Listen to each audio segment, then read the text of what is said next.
Орусиянын Украинага болгон атайын аскердик операциясына 7 айдын жүзү болду. Бул убакыт аралыгында эки тараптын миңдеген аскерлерин жоготту. 100 миңдеген жай тургундар башка өлкөгө чыгып кетүүгө аргасыз болушту. Сентябрда Украина контур чабуулга өткөндөн кийин Орус президенти Владимир Путин жарым-жартылай мобилизация жарыялады. Андан кийин Москва Украинанын оккупацияланган 4 облусунда жасалма референдум өткөрүп, Путин аймактарды Орусияга кошуу келишимине кол койду.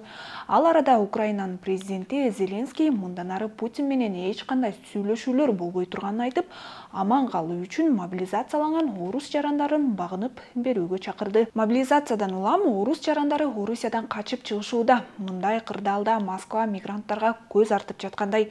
Анткени орус армиясы менен келишим түзсөң, акчалай сыйак аласың, жарандык алуу жеңилдейт деген сунуштар мигранттарга өз эне тилдеринде жарыяланууда. Менин колумдагы эки кагаз дал ушул орус армиясынын курамына кирүүгө сунуштар. Бирөө орус, бирөө кыргыз тилинде жазылган. Кыргыз тилинде жазылганын бизге Сахароводагы миграциялык борбордо илинип турат деп кыргызстандыктар жиберишти. Кайрылууда Россия Федерациясынын куралдуу күчтөрү аскердик кызматка өтүүгө чакырары жазылган. Алардын сунуштаганына караганда келишимге макул болгон жаран стабилдүүлүк, кеңири мүмкүнчүлүктөрдү, татыктуу жашоону, жогорку социалдык статусту тандаганы болот. Эгерде орус армиясы менен 3 жылга келишим түзсө, анда жарандыкты жеңилдетилген шартта тагыраагы 1 жыл ичинде алса болот. Мындай мыйзамды мамлекеттик думанын депутаттары кабыл алышкан. Ай сайын 190 миң рубльдан алып турары көрсөтүлгөн. Келишим түзсө, аскер кызматкери жана анын үй бүлөсүнө социалдык кепилдик жана жеңилдиктер берилет. 18 жаштан жогору ден соолугу чың орусча сүйлөгөндөр армияга өтө алат. Келишим түзүүнү каалагандар үчүн деп дареги дагы жазылган. Эң кызыгы чакыруунун ылдый жагында Сахароводагы миграция бөлүмүндө коргоо министрлигинин өкүлдөрү кабыл алуу иштерин жүргүзүп жатканы жазылат. Дагы бир жолу кайталайм, миграция бөлүмүндө.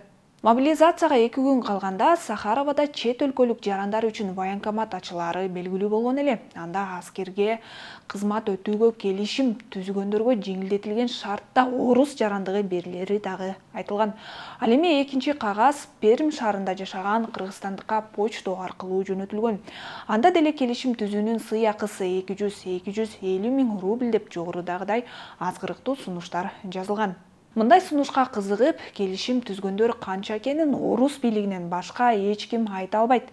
Медиахаб орус армиясында кызмат өтөөгө ниети бар болуп жаткан кыргыз жаранын таба алды. Аны менен сүйлөшкөнүбүздө орус жарандыгын алуу үчүн аскерге барууга келишим түзүүгө кызыгып жатканын билдирди. Каармандын каалоосу менен анын аты жөнү өзгөртүлүп берилет. Мен азыркы учурда Россия жергесинде эмгектенем.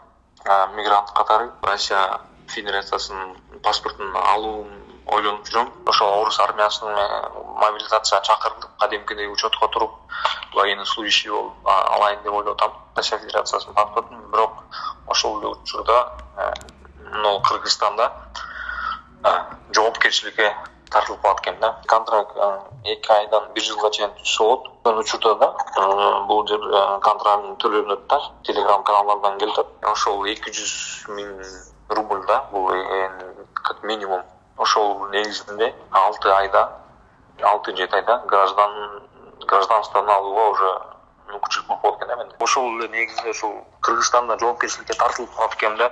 Ошол жагында аябай кандай айтсам, ойлонуп жатам да азырчы. 10 жыл, 15 жыл түрмөгө кесилип кетет экен.